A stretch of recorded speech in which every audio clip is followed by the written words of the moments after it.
Hello everyone, this is John Pinto, your roving realtor, bon vivant, podcaster, video blogger, home chef, raconteur. I am continuing my trip up Highway 29 in North Napa, heading towards Inglenook, and now we're getting into the agricultural part of Napa Valley, just north of Napa proper. And you can spy on the right-hand side Bistro Don Giovanni, a very popular restaurant as you're going north into the wine country. Giovanni Scala from Torre del Greco, my father's hometown, serves excellent Neapolitan cuisine at that restaurant. Open pretty much every day for lunch and dinner.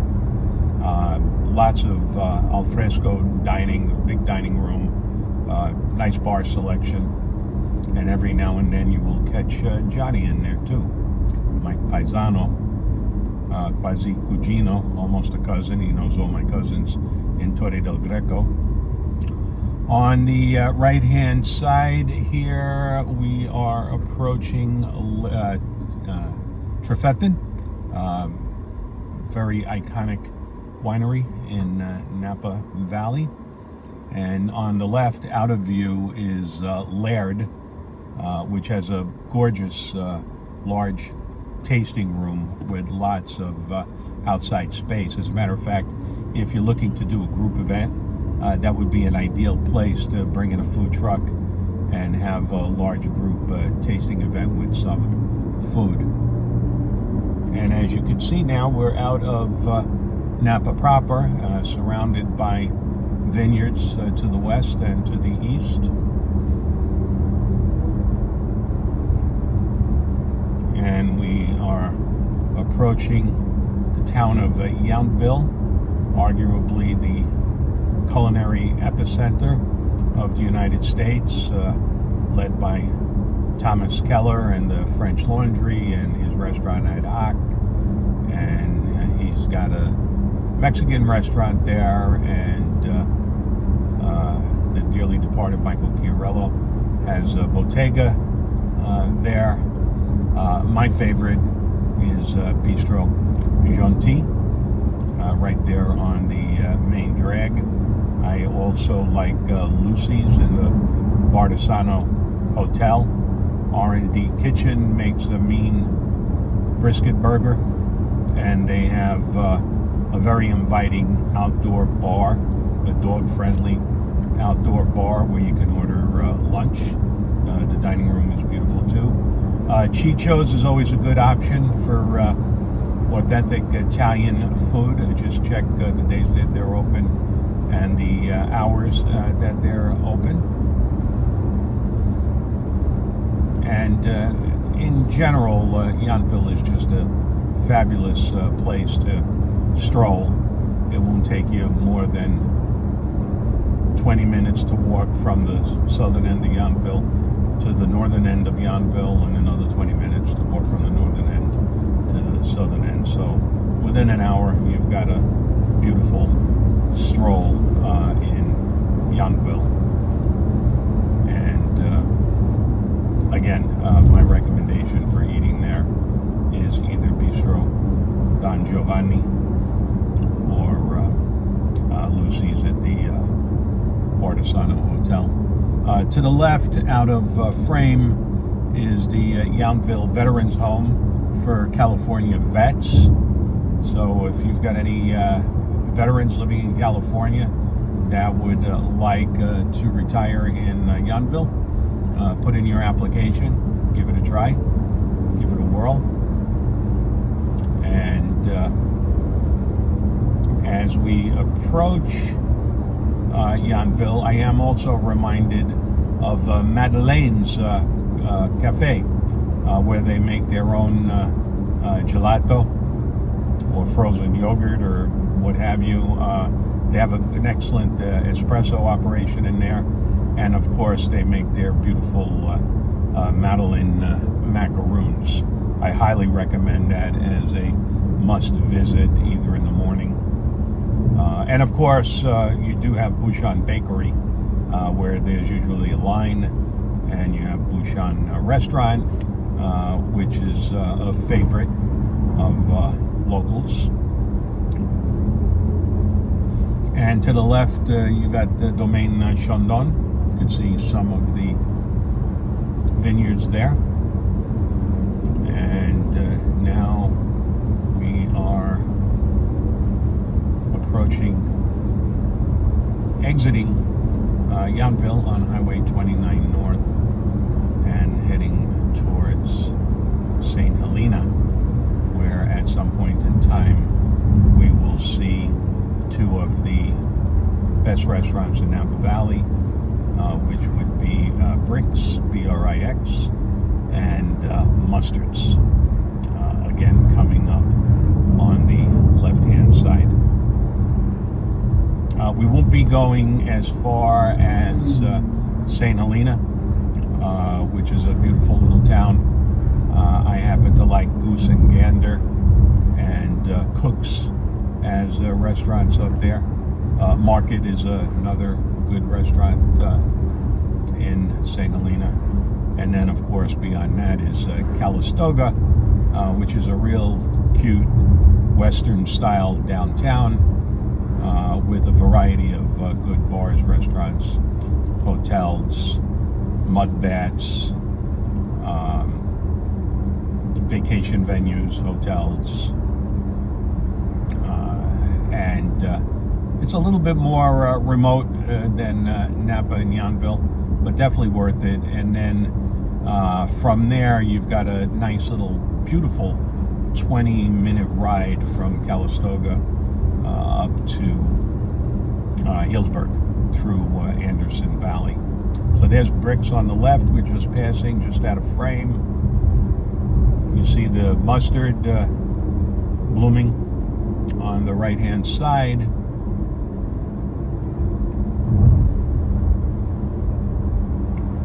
And just out of frame on the left is Mustards as we head north, just north of Yountville. And on the right, I am spying the mustard-colored building and the big vases from Del Dado. Definitely always a good time. Great kitchen in there. Good wines and very generous pours. You are definitely not going to come away from Del Dado thirsty.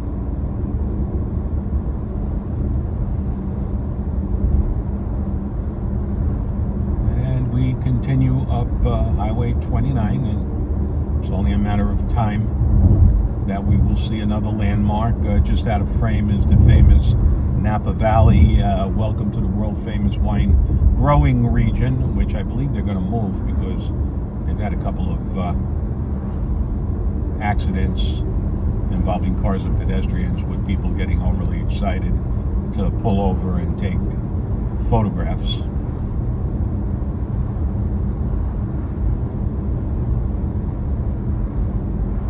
And we have all our political signs coming up. Amber Manfrey for County Board of Supervisors, Thompson for Congressman, incumbent, longtime incumbent. We're just passing Oakville Grade on the left here.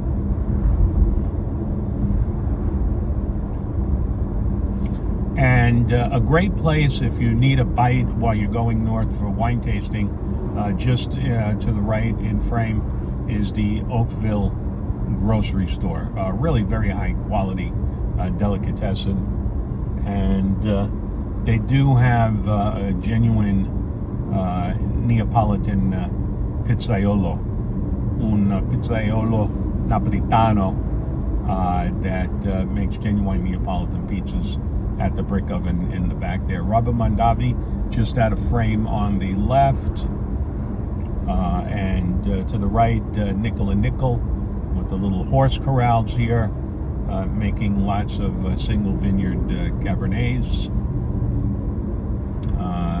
Robert Mondavi has relocated to downtown Napa in the big stone building on First Street off of Soskell.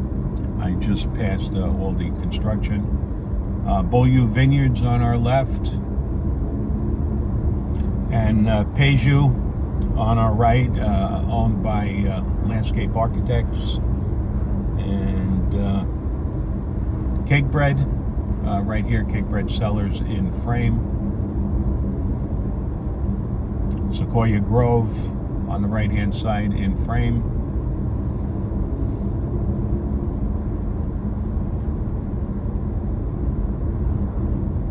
Foley Johnson in frame on the right. You see all the mustard. You see all the clouds. Manly Lane. I always wanted to live on Manly Lane. I wouldn't want to live on Gurley Lane. Manly Lane, that sounds good. Oh, and I'm sorry, here is Peju with all the wind-swept trees in front of it.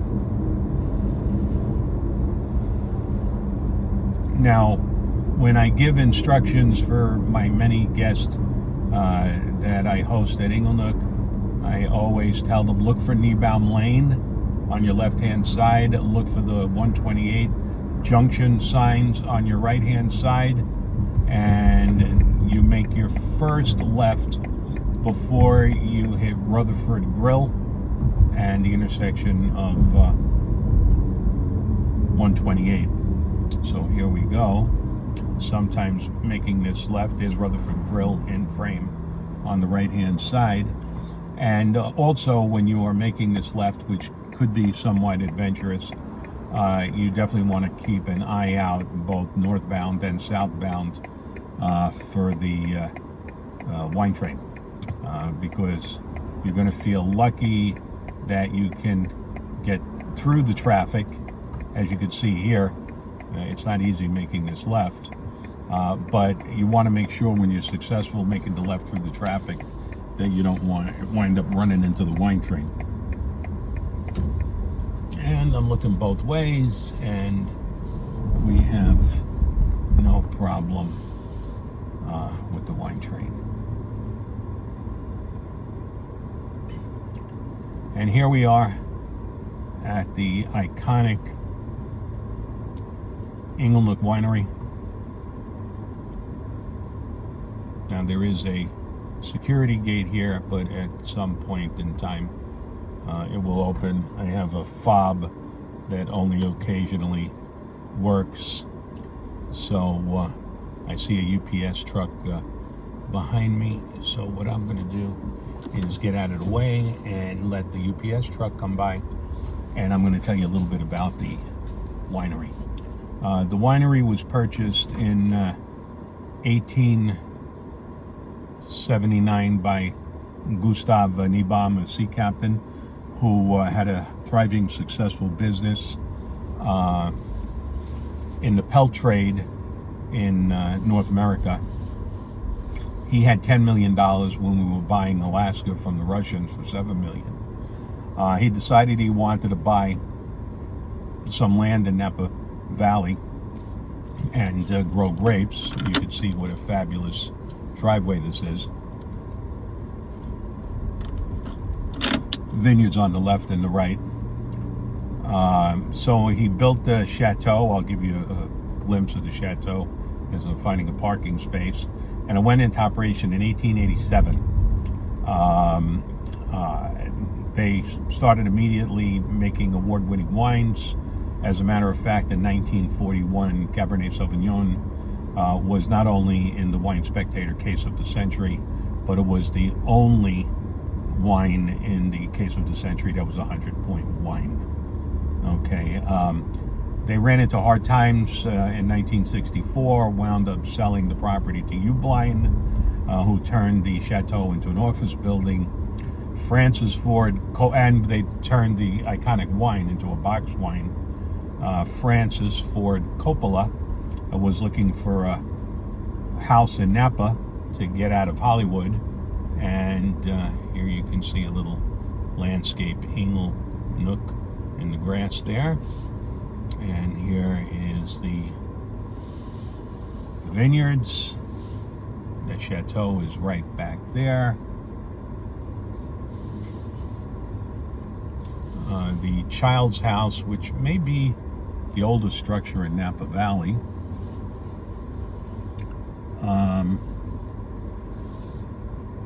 And Francis Ford Coppola did go ahead and stumble upon this property, which I think has got like 230 acres, of which much of it is planted, and decided to cross his Rubicon, go into the wine business, named the flagship wine Rubicon. For a little while, the property was called Rubicon, and restored the front and the back parcels of the property, restored the brand, and restored the iconic reputation and winemaking that was historically Inglenook. And thank God for Francis for doing that.